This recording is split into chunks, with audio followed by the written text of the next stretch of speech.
Well, good evening from a very wet Monroe, New York, which is the penultimate stop before I get to New York, New Jersey.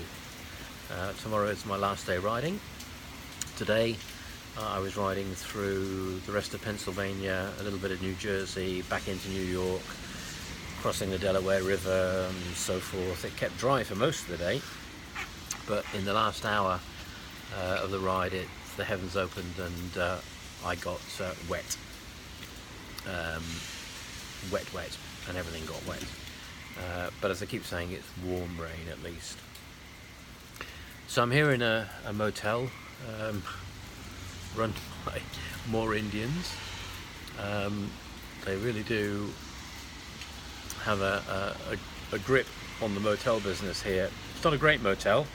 You can probably see the watermarks down the way there. It's not cheap, this one. I asked the lady why, and she muttered something about New York taxes and all that kind of stuff anyhow. But it's out of the rain. I couldn't possibly camp in this rain, to be honest with you. You just couldn't do it. So here we are, and highlight of the day, I'd say it was the meal I had this evening, just across the road there. It was an Italian restaurant touting itself as a typical northern Italian cucina restaurant. It was just mainstream Italian, but it was jolly good food, I must say. Amongst the best that I've had in my rather lamentable culinary trip across America. So I had squid and then a Caesar salad and spaghetti alle vongole, and it was really, really delightful, really nice. I mean, most of the food I've had across America has been atrocious, except for the food that I've had in private homes and lovingly prepared by nice people and so forth, homely food. But just eating out generally, it's either pizza or burgers and fries. You might get the odd steak and a bit of iceberg lettuce thrown at you with some blue cheese dressing on top, and it's been pretty awful, to be honest with you. I mean, no wonder Americans are so unfit, large, lardy, gross and unhealthy, because the rubbish that they eat, plus the other stuff that they're munching on all the time, sugary drinks in huge quantities and popcorn and the rest of the stuff that you pick up around places. I mean, I've watched people and kids. I've watched kids at a petrol station today. I watched some kids get out of a car and they were gross, absolutely gross. Why their parents allow them to get that gross is irresponsible, verging on the abusive and criminal, I would say. Anyhow, enough about the food. But tonight's meal was jolly good.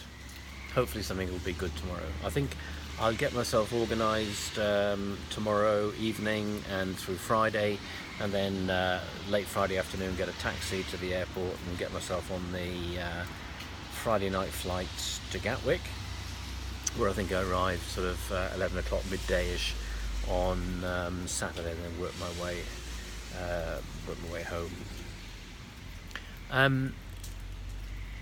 Rain. The last couple of days, the last week almost, has been characterised not just by the Pennsylvanian hills, which are killers, to be honest with you, absolutely killers. Not huge mountains, but just up and down, up and down, up and down. You get fed up of it, completely fed up of it. In fact, sometimes I've got off my bike and walked, just thinking, it's as quick to walk up the bloody hill as it is to cycle up it. And the rain, and it just keeps coming, and it's torrential sometimes. It's just stopped now, but earlier on it was absolutely torrential, and I suspect that tomorrow it'll probably rain as well, and I'll get drenched, and everything will get drenched. But, do I care? At least it's warm rain anyway. It's not like at home where you end up shivering and being, freezing cold. So, tomorrow's the last day, and then home, and I'm looking forward to it. I think I've had enough of America. Been great, and I shall vlog something about my final views and opinions about America and my experiences. But generally speaking, except for some nice people I've met and some nice places I've been, and beautiful landscape and topography and geography and all that kind of stuff, actually it's not a place that I would like to live. I'm looking forward to getting back to good old England. Bye now.